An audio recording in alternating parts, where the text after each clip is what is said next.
Hello, আসসালামু আলাইকুম।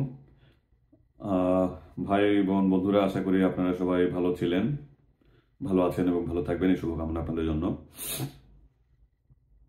আমরা মিস্টার ব্যাংকার চ্যানেলে আপনাদেরকে আরো একবার স্বাগতম।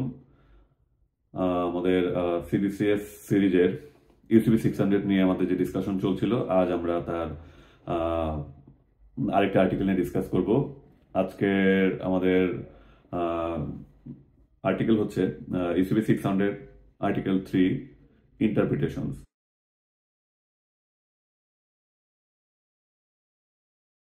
আপনাদের জন্য একটা কুইজ দিয়ে আমি শুরু করি। আমার আর্টিকেল 2 এর যে ডিসকাশন ছিল, সেই ডিসকাশনের পরে আসলে অনেক কিছুই চেঞ্জ হয়ে গেছে। আমার দেশ, আমার পেশা, অনেক কিছুই চেঞ্জ হয়ে গেছে। সাথে আরেকটা জিনিসও চেঞ্জ হয়েছে, যা আর্টিকেল 2 ডিসকাশনে ছিল, এখন নেই। সেটা আপনারা ফাইন্ড আউট করে কমেন্টে জানাবেন। তো আম, ঠিক আছে, আমরা আমাদের আলোচনায় চলে যাই। আমাদের আজকের টপিক হচ্ছে ইসিপি 600 আর্টিকেল 3 ইন্টারপ্রিটেশনস। আগের আর্টিকেলটি যেমন ছিল ডেফিনিশনস, এই আর্টিকেলটি পড়তে গেলে আপনি কিছু ওয়ার্ড বা ফ্রেজ পাবেন, যেগুলোকে শুধু এই আর্টিকেলের পরিপ্রেক্ষিতে আপনি কিভাবে ডিফাইন করবেন। এই আর্টিকেলটিও অনেকটা সেরকমই। এটা হচ্ছে ইন্টারপ্রিটেশন। এই আর্টিকেল, এই ইউসিপি 600 পড়তে গেলে আপনারা কিছু টার্মস পাবেন, যেটার ইন্টারপ্রিটেশন গুলো কি হবে। অন্য জায়গায় এই ইন্টারপ্রিটেশন ডিফারেন্ট হতে পারে, কিন্তু এই আর্টিকেল গুলো পড়তে গেলে ইন্টারপ্রিটেশন গুলো কি হবে সেটাই এখানে বলা আছে। যেমন ফর এক্সাম্পল, আপনি শিপমেন্ট বা এক্সপায়ারি ডেট ক্যালকুলেট করতে গেলে আপনি একটা অপশন পেতে পারেন, ফ্রম এত টু এত, বা বিটুইন এত টু এত, আফটার এত টু আফটার এত, বিফোর এত।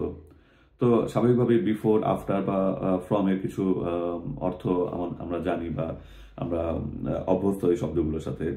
কিন্তু যখন আপনি এই ইউসিপির আন্ডারে যখন এই ওয়ার্ডগুলো আপনি ব্যাখ্যা করতে যাবেন, তখন আপনাকে কিছু বিষয় মনে রাখতে হবে। যেমন শুধু একটা এক্সাম্পল দিয়ে আমি এই ভূমিকা শেষ করি। সেটা হচ্ছে যেমন ফ্রম। ফ্রম শব্দটি আমরা নর্মালি বুঝি যে কোনো কিছুর স্টার্টিং পয়েন্ট। এখন এই স্টার্টিং পয়েন্ট ফ্রম এত টু এত, তো আমরা বুঝি স্টার্টিং পয়েন্ট এবং দেন কোনো একটা স্পেসিফিক এন্ড পয়েন্ট। কিন্তু এই ফ্রম ওয়ার্ডটি যখন আপনি ইউসিপির আন্ডারে শিপমেন্ট ডেট ক্যালকুলেশনে ইউজ করবেন, তখন এই ফ্রম ওয়ার্ডে একটি ডিফারেন্ট মিনিং। এই ফ্রম ওয়ার্ডটি যখন আপনি আবার ম্যাচুরিটি ডেট ক্যালকুলেশনে ইউজ করবেন, তখন এই ফ্রম এর আবার একটা ডিফারেন্ট মিনিং। তো এই জন্যই এই আর্টিকেলের যে পয়েন্টগুলো এখানে ডিসকাস করা হবে, সেগুলো আপনারা একটু ভালো মতো জানবেন, এবং সেগুলো অবশ্যই জেনারেল লাইফের চেয়ে একটু ডিফারেন্স থাকতে পারে। তো সেটা এই জন্য এখানে বলে নেওয়া যে এই আর্টিকেলগুলোকে আমাদেরকে ইউসিপির আলোকে যখন ব্যাখ্যা করতে যাব, তখন এগুলোকেই আমরা এভাবে ব্যাখ্যা করবো। অন্যথায় আমরা এতদিন এদেরকে যেভাবে যে নামে ডেকে আসতাম, যে অর্থে ব্যবহার করে আসতাম, সেটা সেভাবেই থাকবে।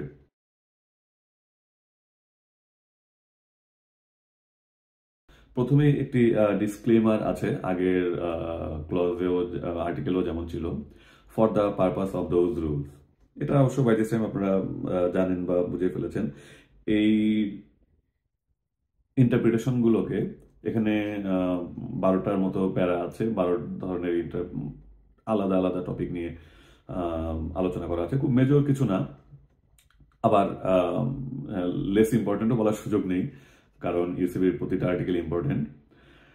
তো সেই আলোকে এই 12টা আর্টিকেল আছে, সেই 12টা আর্টিকেলকে আপনারা কিভাবে ইন্টারপ্রেট করবেন ইউসিবির আন্ডারে, সেগুলো এখানে বলা আছে। এজন্য প্রথমেই আবারও সেই disclaimer, for the purpose of those rules. এই রুলগুলোর পারপাসে অন্য জায়গায় আবার মেলানোর চেষ্টা করবেন না। অন্য জায়গায় আগের মতো যা ব্যবহার করে আসছিলেন এতদিন, সেভাবে ব্যবহার করবেন। প্রথম প্যারাটি হচ্ছে where applicable, words in singular include the plural and the plural include the singular।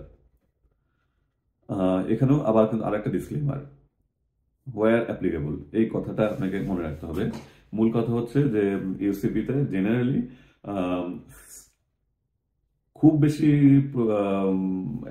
অর্থের তফাৎ বা তাৎপর্যপূর্ণ না হলে সিঙ্গুলার এবং প্লুরালকে ডিস্টিংগুইশ করা যাবে না। সিঙ্গুলার এবং প্লুরালকে সেমই ধরতে হবে। কিন্তু আবার কথা একটা যেহেতু আছে, হোয়ার অ্যাপ্লিকেবল, কাজে সব কোনো জায়গায় আপনি সিঙ্গুলার প্লুরালকে ডিফারেন্সিয়েট করবেন না, বা যেখানে সিঙ্গুলার পাবেন সেখানেই প্লুরাল করে দিবেন, যেখানেই প্লুরাল পাবেন সেখানে সিঙ্গুলার করে দিবেন, ব্যাপারটা তা না। মোটামুটি করবেন, কিন্তু কিছু জায়গায় এটা যদি খুব সিগনিফিক্যান্ট হয়ে থাকে তাহলে সেখানে আবার সিঙ্গুলার প্লুরালকে এক করে ফেলা যাবে না। এই জন্যই বলেছে হোয়ার অ্যাপ্লিকেবল। এছাড়া মোস্ট অফ দ্য কেসেসে আপনি সিঙ্গুলার এবং প্লুরালকে আপনি সিমিলারলি ধরতে পারেন। ফর এক্সাম্পল, আপনি যদি কোথাও গুডস ডেসক্রিপশন পড়তে যান, আপনার হয়তো 50 কোয়ান্টিটিজ অফ কার্স আপনি ইম্পোর্ট করতে চান। এখন আপনি কোথাও কার্স না লিখে কার লিখলেন, তো সেখানে স্বাভাবিকভাবে বোঝা যাচ্ছে যে 50টা কার হবে না, কার্স হবে। আবার ধরেন যে একটা কার্স হবে না, একটা কার হবে। তো এই জায়গাগুলোতে আপনি সিঙ্গুলার এবং প্লুরালকে ডিস্টিংগুইশ করতে পারেন, এটা এখানে বলা হয়েছে। এরপর হচ্ছে প্যারা 2, সেখানে বলা হচ্ছে credit is irrevocable even if there is no indication to that effect. বলা থাকুক আর না থাকুক, ইউসিপির আন্ডারে যখন আপনি এলসি করবেন, লেটার অফ ক্রেডিট করবেন, সেটা বাই ডিফল্ট ইরিভোকেবল। কারণ রিভোকেবল এলসি এখন আর নেই, বাই ডিফল্ট এটা ইরিভোকেবল। তো সেই কথাটাও আবার আপনাকে বারবার মনে করিয়ে দেওয়া হচ্ছে। আপনাকে আগেও একবার মনে করে দেওয়া হয়েছিল আর্টিকেল 2-তে ডেফিনেশনসে, যেখানে ক্রেডিটের ডেফিনেশনেও বলা ছিল credit means any arrangement however named or described that is irrevocable. আগেও একবার বলা ছিল ইরিভোকেবল। আপনার এই আর্টিকেল 3-তে আরেকবার আপনাকে ডেফিনেশন একবার বলা ছিল ইরিভোকেবল, আর্টিকেল 3-তে আপনাকে আরেকবার মনে করে দেওয়া হচ্ছে, যাতে খুব ইম্পর্টেন্ট একটা পয়েন্ট আপনি ভুলে না যান, এজন্য আপনাকে বারবার মনে করে দেওয়া হচ্ছে। এখানে আরেকবার মনে করে দেওয়া হলো যে credit is irrevocable even if there is no indication to that effect. Indication থাকুক বা না থাকুক, ক্রেডিট ইরিভোকেবল। পরিবার ওই সে কঠিন প্রেমের মতো, পরিবার মানুক আর না মানুক, আপনারা দুজন দুজনার, সেরকম কোনো কথা বলা থাকুক আর না থাকুক, ক্রেডিট ইজ ইরিভোকেবল। পরপর দুইটা ডেফিনেশন, দুইটা আর্টিকেলে কিন্তু আমরা এই কথাটা পেলাম। কাজে এটাকে এতখানি গুরুত্ব দেওয়া হচ্ছে।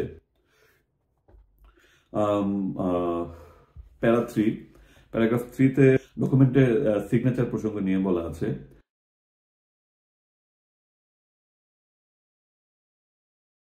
আমরা অনেক ডকুমেন্টে আমরা সাইন্ড ডকুমেন্ট চাই। সেই সাইন্ড ডকুমেন্টের সাইন বলতে আসলে কি ধরনের সাইনকে বোঝানো হবে তার বিভিন্ন রকম ভ্যারিয়েশনের কথা এখানে ইনক্লুড করা আছে। মানে এটাকে অ্যাকোমোডেট করা আছে যে যত রকমের ব্যাপারটাকে সিম্পলিফাই করা যায়। কারণ সাইন বলতে সাধারণত আমাদের মাথায় আসে যে আমরা হাতে কলমে সাইন দেব, কিন্তু এছাড়া এর বাইরেও বিভিন্ন রকমের সাইন অ্যাকসেপ্টেবল, সেটা ইউসিপিতে অ্যাকোমোডেট করা হয়েছে এবং কোনো কনফিউশন দূর করার চেষ্টা করা হয়েছে। যেমন বলা হয়েছে যে document may be signed by handwriting, মানে আমরা হাতে লেখা সাইন বলতে যা বোঝাই, by facsimile signature. Facsimile signature হচ্ছে কাইন্ড অফ স্ক্যান্ড সিগনেচার বা কাইন্ড অফ স্ক্যান্ড সিগনেচার, যেটা আমরা ইন্স্যুরেন্স ডকুমেন্টে পেয়ে থাকি, যেটা আমরা মার্কস লাইনের ট্রান্সপোর্ট ডকুমেন্টে পেয়ে থাকি। মানে ফ্যাক্সিমেল সিগনেচার বলতে আসলে ওই আমরা স্ক্যান সিগনেচার, আমরা অনেক সময় সিগনেচার স্ক্যান করে সেটাকে আমাদের বিভিন্ন ডকুমেন্টে বসিয়ে থাকি, কাইন্ড অফ সে ধরনেরই একটা সিগনেচার হচ্ছে স্ক্যান সাইন। তারপর আছে পারফোরেটেড সিগনেচার। পারফোরেটেড সিগনেচার তো বুঝেছেন, কাগজে ওই ফুটা ফুটা করে যেই সিগনেচারটা দেওয়া হয় সেটা হচ্ছে সাইন। আপনি কোনো ডকুমেন্টে পেতে পারেন যে এরকম পারফোরেট করে সিগনেচার দেওয়া হয়েছে, সেটাও আপনাকে সাইন হিসাবে ধরে নিতে হবে এবং অ্যাকসেপ্টেবল হবে। এছাড়াও আছে আপনার বিভিন্ন রকম স্ট্যাম্প, সিম্বল। অনেক সময় আমরা দেখতে পারেন চাকরিতে অনেক বড় মাপের যখন কোনো অফিস আদালতে আপনি হয়তো দেখবেন যে আপনার বড় মাপের যখন কোনো ওয়ার্কশপ বা হয়ে থাকে, ট্রেনিং হয়ে থাকে, সেই ট্রেনিং শেষে যেই পার্টিসিপেশন যদি বেশি থাকে, তাহলে ট্রেনিং শেষে যে কোর্স ওয়ার্কশপ কমপ্লিশন সার্টিফিকেট বা কোর্স কমপ্লিশন যে সার্টিফিকেটটা দেওয়া হয়, অনেক সময় দেখা যায় যে এমডি স্যার বা অন্য কারোদের সিগনেচার সহ দেওয়া হয়। অনেক সময় থাকে বা প্রমোশন বা এ ধরনের ইস্যুগুলোতে যখন অনেক বেশি বা প্রাথমিক নিয়োগ, যে এমটিও বা অনেক ব্যাচের নিয়োগ এরকম কখনো কখনো পাওয়া যায় আর কি, বা এফডি থেকে আপনাকে যেই বছরে ট্যাক্সের যেই সার্টিফিকেট দিয়ে থাকে, তো যখন অনেক গুলো সার্টিফিকেট দিতে হয় অর্গানাইজেশন ওয়াইজ, দেখা যায় যে বড় অর্গানাইজেশন 2-4 হাজার সার্টিফিকেটও দিতে হয়, তো তখন দেখা যায় যে অনেক সময় আপনারা পেয়ে থাকবেন যে সেখানে স্ট্যাম্প সাইন, মানে স্যারদের সাইনের মতো করেই স্ট্যাম্প বানানো থাকে, যে স্ট্যাম্প দিয়ে একটা সাইন দিয়ে দেওয়া হয়। তো সেটাই মূলত স্ট্যাম্প সাইন, সেটাকেও সাইন হিসাবেই ধরে নেওয়া হবে, আমরা তাই ধরে নিই। বিভিন্ন জায়গায় সেই ডকুমেন্ট সাবমিশনের প্রয়োজন হলো সেটা দিয়ে কাজ চালাই, কাজে ওটা থেকে আমরা বুঝতে পারি যে স্ট্যাম্প সাইনও অ্যাকসেপ্টেবল। এছাড়া আছে সিম্বল। অনেক সময় দেখা যায় যে ঠিক সাইন বলতে যেমন একটু পেঁচানো লেখা টেখা থাকবে, সেটাকে আমরা বলি যে সাইন। তো কখনো কখনো দেখা যায় যে এর বাইরে অর্গানাইজেশনের কোনো সিম্বল বা লোগো বা কোনো বিশেষ ধরনের সিল দিয়ে একটা স্ট্যাম্পের মতো বানানো হয়, সেটাও কাগজে মেরে দিলে সেটাকেও সাইন হিসাবে ধরতে হবে অ্যাজ পার আর্টিকেল 3 ইন্টারপ্রিটেশন। তারপর আরো কিছু সাইন আপনাকে ধরে নিতে হবে, যেমন or any other mechanical or electronic method of authentication. Mechanical method of authentication বিভিন্ন রকম হতে পারে, যেমন একটা বলা যায় যে আপনার বারকোড বা কিউআর কোড, এগুলোকে বলা যায় মেকানিক্যাল মেথড অফ অথেন্টিকেশন। আপনার কোডের ভিতর অনেক ইনফরমেশন লেখা আছে, আপনি প্রপার মেশিন বা ডিভাইস দিয়ে আপনি সেটাকে স্ক্যান করলে আপনি পেয়ে যাচ্ছেন যে ওখানে ইনস্ক্রাইব যে ইনফরমেশনগুলো সেগুলো আপনি পেয়ে যাচ্ছেন, কাজে আপনি এর অথেন্টিসিটি ভেরিফাই করতে পারছেন। তো এটাকেও আপনার ধরে নিতে হবে যে ডকুমেন্ট ইজ সাইন্ড। এরপর আছে any other electronic method of authentication. অনেক সময় আমরা প্রায় পাই যে ডকুমেন্টের নিচে লেখা থাকে this is an computer generated document and no signature is needed. ইউসিপির পরিভাষায় ফার্দার কোনো রেফারেন্স না থাকলে শুধু এই কথাটাকে সাইন হিসাবে ধরা যাবে না, আপনার ভেরিফিকেশনের কোনো একটা ওয়ে থাকলে সেটাকে অবশ্যই ধরা যাবে।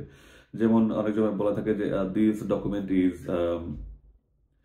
computer generated and no signature is required. However, the authenticity can be verified by going to the following link. এবং এখানে সেখানে আপনার একটা ইউআরএল বা লিঙ্ক দেওয়া আছে, যেখানে আপনি ক্লিক করে সেটা অথেন্টিসিটি যাচাই করতে পারেন। তো সেটাকেও আপনি সাইন হিসাবে ধরে নেবেন। তো কাজেই সাইনের কিন্তু আসলে আমরা দেখতে পাচ্ছি অনেক রকমেরই রকম ফের আছে। যেমন কি কি বলবো আরেকবার আপনাদেরকে বলছি, hand writing, facsimile signature, perforated signature, stamp, symbol, any other mechanical or electronical method of authentication. মানে কাজে এ ধরনের বিভিন্ন ওয়েতে সাইন করলে সেটাকে আপনাকে ইউসিসি পরিভাষায় ধরে নিতে হবে যে ডকুমেন্ট ইজ সাইন্ড। আমরা পরের আর্টিকেল প্যারাগ্রাফে চলে যাচ্ছি, paragraph 4। A requirement for a document to be legalized, vised, certified or similar will be satisfied by any signature. এই ধরনের কোনো রিকোয়ারমেন্ট থাকলে legalized, vised, certified or similar, এই ধরনের কোনো রিকোয়ারমেন্ট যদি থেকে থাকে, the similar will be satisfied by any signature, mark, stamp or label on the document which appears to satisfy the requirement. এই ধরনের কোনো রিকোয়ারমেন্ট থাকলে আপনার অ্যাপারেন্টলি আপনার রিকোয়ারমেন্টকে স্যাটিসফাই করলে সেটাকে অ্যাকসেপ্টেড ধরে নিতে হবে। বলা আছে যে document must be legalized by Dhaka chamber or something. তো সেখানে জাস্ট ঢাকা চেম্বারের একটা সাইন থাকলে দ্যাটস এনাফ যে এটা ঢাকা চেম্বার লিগালাইজ করে দিয়েছে বা সার্টিফাই করে দিয়েছে। তো এই আর কি, মানে এখানে এই ইন্টারপ্রিটেশনে সবগুলো বলার চেষ্টা করা হয়েছে যে আপনি আপনার প্রসেসকে আপনি যতটা সিম্পল রাখবেন। খুব স্পেসিফিক্যালি যদি আপনি জটিল না করে ফেলেন তাহলে জেনারেল কথাবার্তা দিয়ে ইউসিবি আসলে আপনাকে করছে যে আপনি সিম্পলিফাই করার চেষ্টা করছে যে ডকুমেন্টটা আপনি যেভাবে সিম্পল রাখতে পারেন। তো জেনারেলি যদি আপনি লিগালাইজ বা সার্টিফাইড করতে বলেন, apparently any signature will satisfy the purpose. এরপর আমরা চলে যাচ্ছি প্যারাগ্রাফ 5-এ। Branches of a bank in different countries are considered to be separate banks. বিভিন্ন বড় বড় ব্যাংকগুলোর জন্য হয়তো মেইনলি প্রযোজ্য, যাদের গ্লোবাল অপারেশন আছে এবং সেই অপারেশনে আপনাকে বিভিন্ন কান্ট্রির যে ব্রাঞ্চগুলো সেগুলোকে আপনাকে ধরে নিতে হবে যে সেপারেট ব্যাংক হিসেবে। সেপারেট ব্যাংক হিসেবে ধরে নিতে হবে। অ্যাকচুয়ালি আসলে আমরা এলসি অপারেশন পারপাসে আমরা ফাংশন অনুযায়ী প্রতিটা ব্রাঞ্চকে, এমনকি প্রতিটা ডেস্ককেও আমরা ডিফারেন্ট ব্যাংক হিসাবে অনেক সময় ধরে থাকি। যেমন একই ব্রাঞ্চে যদি আমাদের দুইটা পার্টি হয়, যে আমরা এলসি ইস্যু করছি এক ডেস্ক থেকে, একই ব্রাঞ্চে বেনিফিশিয়ারিও একই ব্রাঞ্চের, তাহলে দেখা যাবে যে একই ব্রাঞ্চেরও একই ব্যাংকের একই ব্রাঞ্চে হয়তো দুইটা রোল প্লে করতে পারে ইস্যুইং ব্যাংক, আবার অন্য দিক দিয়ে নেগোশিয়েটিং ব্যাংকও হতে পারে। তবে এখানে আরেকটু ব্রডার সেন্সে হয়তো আইসিসি বলার চেষ্টা করছে যে বিভিন্ন দেশের ব্রাঞ্চকে ডিফারেন্ট ব্রাঞ্চ হিসাবে আপনি ট্রিট করবেন। যেমন বলা হচ্ছে, আপনি যদি এখানে একটা কনফার্মেশনের ইস্যু আসে, আপনার ধরেন যে এসসিবি ঢাকা যদি কোনো একটা কনফার্মেশনের ইস্যু আসে, এসসিবি ঢাকার কোনো ব্রাঞ্চ এসসিবি চিটাগাং কোনো ব্রাঞ্চের এলসির কনফার্মেশন দিতে পারবে না। তবে এসসিবি সিঙ্গাপুর বা দুবাইয়ের কোনো ব্রাঞ্চ হয়তো এসসিবি ঢাকা ব্রাঞ্চের ইস্যু করা এলসির উপর কনফার্মেশন দিতে পারবে। তো সেখানে এভাবে কিন্তু দেখতে পাচ্ছেন যে আপনি দুটি দেশের একই ব্যাংকের দুটি দেশের ব্রাঞ্চ ডিফারেন্ট ব্যাংক হিসাবে ট্রিট হচ্ছে। তারপর আমরা চলে যাচ্ছি প্যারাগ্রাফ 6-এ। আমরা প্যারাগ্রাফ 4-এ যেমন পড়লাম, legalize certified visaed will be satisfied by any signature. আমাদের এই প্যারাগ্রাফ 6-টিও হচ্ছে কাইন্ড অফ সেম। এখানে বলা হয়েছে terms such as first class, well known, qualified, independent, official, competent or local used to describe the issuer of a document, allow any issuer except the beneficiary that issue that document. তার মানে আপনার যদি বলা হয় যে কোনো document, কোনো first class, well known, qualified, independent ইত্যাদি ইত্যাদি পজিটিভ বিভিন্ন অ্যাডজেক্টিভ সহ বলে দিলেন যে অমুক ইস্যু করতে হবে, তো সেই অ্যাডজেক্টিভগুলো আসলে আপনি কাইন্ড অফ ডিসরিগার্ড করতে পারেন। এই আর্টিকেলে যা বলা হচ্ছে, আপনি এ ধরনের যদি কোনো রিকোয়ারমেন্ট থেকে থাকে তাহলে সেই ডকুমেন্ট এনি ইস্যুয়ার সেই ডকুমেন্টটা ইস্যু করতে পারবে, এক্সেপ্ট বেনিফিশিয়ারি। মানে বলা হলো যে আপনার certificate of origin must be issued by qualified organisation. তো কোয়ালিফাইড অর্গানাইজেশন বলতে বেনিফিশিয়ারি ছাড়া যে কেউ এই ডকুমেন্ট ইস্যু করতে পারবে। ধরে নেওয়া হবে বেনিফিশিয়ারি ছাড়া বিশ্বের যে কেউ সেই এক্সপেক্টেড কোয়ালিফাইড অথরিটি। যে ক্লাসের কথা বলছিলাম, ক্লাসে মজা করে যেটা বলছিল যে inspection certificate must be issued by well known or qualified organisation. তো দেখা গেল যে সেই ইন্সপেকশন সার্টিফিকেট ইস্যু করেছে দাউদ ইব্রাহিম, বেনিফিশিয়ারি ইস্যু করেনি, দাউদ ইব্রাহিম ইস্যু করেছে। তো ইউসিপির রুল 3 অনুযায়ী সেটা অবশ্যই আপনার কমপ্লাই করবে, কারণ বেনিফিশিয়ারি ছাড়া যে কেউকে ধরে নেওয়া হচ্ছে যে আপনার এই ধরনের টার্ম অ্যাডজেক্টিভগুলো থাকলে সেটা বেনিফিশিয়ারি ছাড়া যে কেউ করলেই হবে। তো বেনিফিশিয়ারি ছাড়া দাউদ ইব্রাহিম করেছে, এখন দাউদ ইব্রাহিম তো ওয়েল নোন, আপনি তো সেখানে দাউদ ইব্রাহিমকে, অতএব এটা কমপ্লাইং ডকুমেন্ট। এরপর আমরা চলে যাচ্ছি প্যারা 7-এ।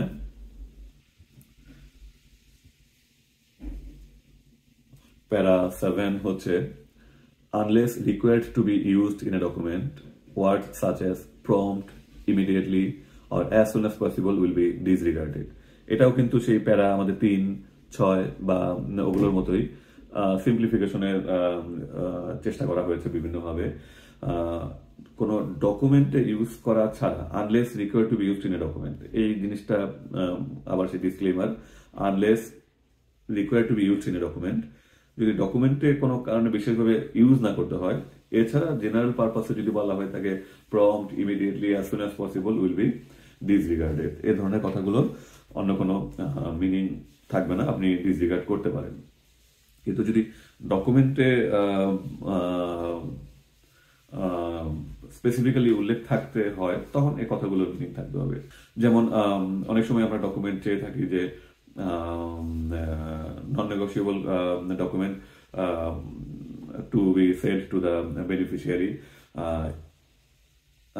immediately after the shipment, and a certificate regarding this must be accompanied with the document. এখন আপনাকে দুইটা কথা বলা হয়েছে। প্রথম কথা হচ্ছে আপনি যে মানে কপি ডকুমেন্টগুলো যে আপনি অ্যাপ্লিক্যান্টকে সেন্ড করবেন, সেটা করবেন শিপমেন্টের পরপরই, ইমিডিয়েটলি আফটার শিপমেন্ট। তো এখানে ইমিডিয়েটলি আফটার শিপমেন্ট, এই ইমিডিয়েটলির আসলে কোনো মিনিং নেই, এটা আপনি ডিসরিগার্ড করতে পারেন। যে শিপমেন্টের ইমিডিয়েটলি বলতে আসলে কয়দিন, শিপমেন্টের ওই একই দিনে করবেন, শিপমেন্টের 7 দিন পরে করবেন, না শিপমেন্টের পরের দিন করবেন, শিপমেন্টের 5 দিন পরে করবেন, এই ধরনের কোনো ইন্ডিকেশন নাই এবং স্পেসিফিকেশন নাই, এবং আপনি এটাকে ডিসরিগার্ড করবেন, কারণ ডিসরিগার্ড করবেন। তবে বলা হয়েছে unless required to be used in a document. আপনার ক্লজটা ছিল আপনি শিপমেন্টের পরপর ইমিডিয়েটলি আপনি ডকুমেন্টগুলো কুরিয়ার করবেন, এবং এই যে ইমিডিয়েটলি আপনি কুরিয়ার করেছেন, certificate regarding this must accompany with the original document. তো ব্যাংকে যে ডকুমেন্টটা দিবেন সেখানে আবার একটা সার্টিফিকেট থাকতে হবে, যে সার্টিফিকেটটা থাকতে হবে আপনি শিপমেন্টের পরপরই ইমিডিয়েটলি আপনি ডকুমেন্টগুলো কুরিয়ার করেছেন। তো আপনি যে সার্টিফিকেটটা এই পারপাসে দিবেন সেখানে কিন্তু ইমিডিয়েটলি কথাটা আবার ইম্পর্টেন্স আছে। তো এই হচ্ছে ব্যাপারটা। যদি কোনো ডকুমেন্টে উল্লেখ করতে হয় স্পেসিফিক্যালি, সেটা ডিসরিগার্ড করবেন না, সেটা কমপ্লাই করবেন। কিন্তু যদি কোথাও মেনশন করতে না হয়, এমনি জেনারেলি বলা থাকে যেটা সাথে সাথে করতে হবে, এক্ষুনি করতে হবে, এইমাত্র করতে হবে, সেই কথাগুলোকে আপনি ইউসিপি পারপাসে আপনি ডিসরিগার্ড করবেন। এরপর আমরা চলে যাচ্ছি প্যারা 8-এ। এখানে ছোটখাটো একটা ক্লাস 1-2 যোগ বিয়োগ আছে। সেটা হচ্ছে the expression on or about or similar will be interpreted as a stipulation that an event is to occur during a period of 5 calendar days before until 5 calendar days after the specified date, both start and end dates included. মানে আপনার যদি কোনো কাজের কথা বলা হয়ে থাকে যে অন অর অ্যাবাউট দিয়ে একটি স্পেসিফিক ডেট দেওয়া আছে, যে এই ডেটের অন আর অ্যাবাউট আপনি সেই কাজটি করবেন, শিপমেন্ট হতে পারে, কুরিয়ার হতে পারে, যে কোনো কিছুই হতে পারে। আপনাকে যদি বলা হয় যে এই কাজটি আপনি অমুক ডেটের on or about, for example on or about আপনি 15 জানুয়ারিতে এই কাজটা করবেন, তো সেখানে অন অর অ্যাবাউটের অর্থ বলা হচ্ছে 5 calendar days before the specified date, then specified date, and 5 calendar days after the specified date। তার মানে টোটাল হচ্ছে আপনার আসলে, এবং both start and end date included, তার মানে আপনি টোটাল হচ্ছে প্রায় 11 দিন। 5 calendar days before plus the specific date plus 5 calendar days after। তার মানে আপনি যদি 15 January on or about 15th of January বলেন, তাহলে আপনার ডেট শুরু হচ্ছে আসলে 10th জানুয়ারি থেকে, 10, 11, 12, 13, 14 plus the specific date 15th January and 5 calendar days after 16, 17, 18, 19, 20।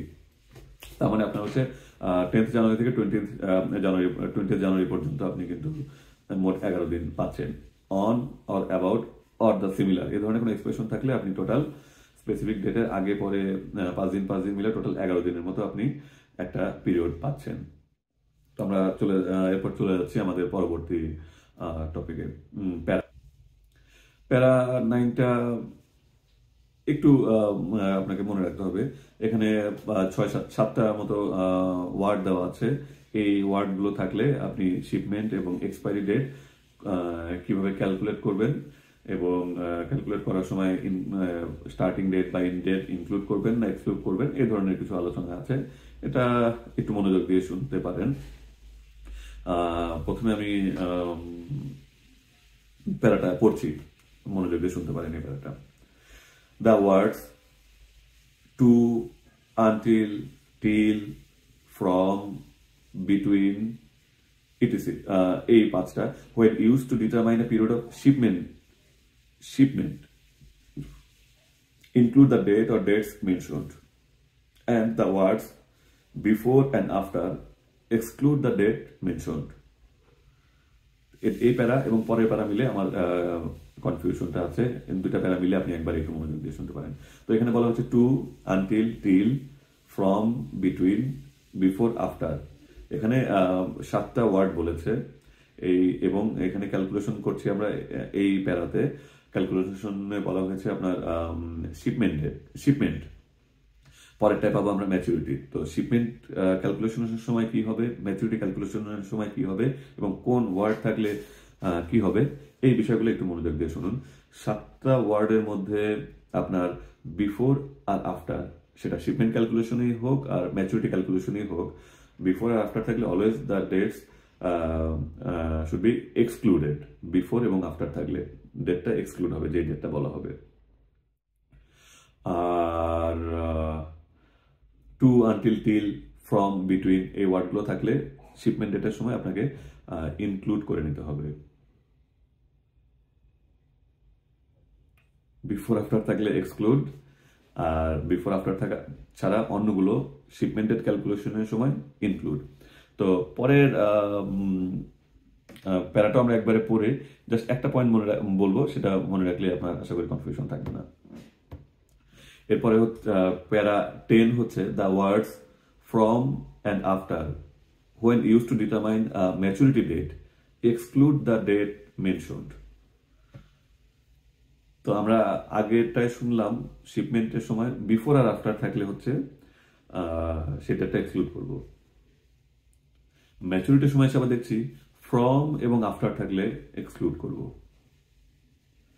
তো তার মানে আফটার অলওয়েজ এক্সক্লুডই থাকলো, বিফোর অলওয়েজ এক্সক্লুডই থাকলো, কিন্তু ফ্রমটা আপনাকে একটু কনফিউজ করে দিল, কারণ ম্যাচুরিটি ডেট ক্যালকুলেশনের সময় ফ্রম হচ্ছে এক্সক্লুড আর শিপমেন্ট পিরিয়ডের সময় ক্যালকুলেশনের সময় ফ্রম হচ্ছে ডেটটা ইনক্লুড করবে। তো জাস্ট এই দুটো পয়েন্ট হচ্ছে একটাই ফ্রম, এটা মনে রাখেন, তাহলে বাকিগুলো হয়ে যাবে। 2 পয়েন্ট মিলে আমি আরেকবার রিক্যাপ করছি। বিফোর আফটার থাকলে আপনি শিপমেন্ট ডেট ক্যালকুলেট করেন, ম্যাচুরিটি ডেট ক্যালকুলেট করেন, always the date mention should be excluded before আর আফটার। ফ্রম দুটো ওয়ার্ড। ফ্রম যদি আপনি শিপমেন্ট ডেট ক্যালকুলেশনে ইউজ করেন ফ্রম শব্দটি, তাহলে ডেট সে ইনক্লুড করবে শিপমেন্ট ফ্রম এত টু এত, তার মানে আপনি যে ডেটগুলো বললেন সেই ডেটগুলোকে সে ইনক্লুড করে নিবে। কিন্তু আপনি যদি ম্যাচুরিটি ডেটের সময় ফ্রম ইউজ করেন, সেটা আবার করে নেবে এক্সক্লুড। ফ্রমটা শুধু আবার বলছি, ফ্রমটা শিপমেন্ট ডেট ক্যালকুলেশনের সময় ইনক্লুড করবে ডেট স্পেসিফাইড, ম্যাচুরিটি ডেট ক্যালকুলেশনের সময় ডেটগুলোকে এক্সক্লুড করবে ফ্রম। এছাড়া বাকিগুলো হচ্ছে আপনার ডেট ইনক্লুড করবে। আরেকবার আমি বলি, before after exclude the dates from if it's used in the time of shipment period calculation, the dates should be included. If it's used in the time of maturity date calculation, the dates should be excluded. এছাড়া বাকি যেই 7টার মধ্যে বাকি যে 4টা থাকলো সবই হচ্ছে ডেট ইনক্লুডেড থাকবে। ওকে, আমরা পরের প্যারায় চলে যাচ্ছি। প্যারা 11। এখানে ওই ছোট ছোট বাচ্চাদের কিছু একটা দুইটা অঙ্ক দিয়ে শেষ হচ্ছে বাচ্চাদের গণিত দিয়ে। তা হচ্ছে the terms first half and second half of a month shall be construed respectively as the first to 15th and 16th to the last day of the month, all dates inclusive. আপনাকে যদি বলা হয় first half of the month, আপনাকে ধরে নিতে হবে 1 তারিখ থেকে 15 তারিখ পর্যন্ত, এবং বলা আছে অল ডেটস ইনক্লুসিভ। তার মানে ফার্স্ট হাফ হচ্ছে 1 তারিখ থেকে 15 তারিখ, অল ডেটস ইনক্লুসিভ মানে 1 তারিখ থেকে 15 তারিখ পর্যন্ত। সেকেন্ড হাফ তাহলে কবে? 16 তারিখ থেকে 30 তারিখ? না, এখানে একটু আপনাকে ট্রিকি হতে হবে, কারণ সব মাস তো 30 দিনে না, 31 দিনে আছে, 29 দিনে আছে, 28 দিনে আছে। তো এই জন্যই বলা আছে সেকেন্ড হাফ হচ্ছে 16 তারিখ থেকে last day of the month. এখানে বলেনি যে লাস্ট ডে কবে, যে মাসে যেটা লাস্ট ডে সেটাই হচ্ছে সেকেন্ড হাফ। ফেব্রুয়ারি হলে 16 তারিখ থেকে 28 তারিখ সেকেন্ড হাফ, লিপ ইয়ার হলে 16 তারিখ থেকে 29 তারিখ, এরকম। এরপর আমরা এই চ্যাপ্টারের প্রায় শেষে চলে এসেছি। আমরা এখন আছি লাস্ট প্যারা 12। প্যারা 12 বা প্যারা 11 কাইন্ড অফ সেম। এখানে প্যারা 11-এ বলা ছিল first half and second half, and আর প্যারা 12-এ বলা আছে beginning, middle and end of a month. তো সেম ভাবে বুঝতে পারছেন, এটা আমি জানি আপনারা অলরেডি পারছেন। তাহলে বিগিনিং অফ দ্য মান্থ কি হবে? হ্যাঁ, 1 থেকে 10 তারিখ। মিডল অফ দ্য মান্থ 11 থেকে 20 তারিখ, এবং এন্ড অফ দ্য মান্থ 21 তারিখ থেকে last day of the month.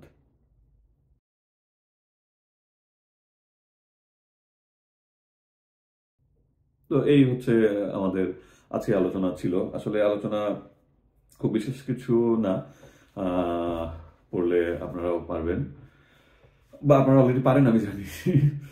তো তারপরেও আমার ইচ্ছা যে আমি চেস করব কন্টিনিউয়াসলি, স্টেপ বাই স্টেপ। যদি অনেক সময় লেগে যাচ্ছে, এক একটা থেকে একটা করতে অনেক সময় লেগে যাচ্ছে, তো তারপরেও শেষ করব আশা করি। আপনারা দোয়া রাখবেন, সাথে থাকবেন। সেই পর্যন্ত আল্লাহ হাফেজ। পরবর্তীতে অন্য কোনো ভিডিও নিয়ে আবার দেখা হবে। Bye bye.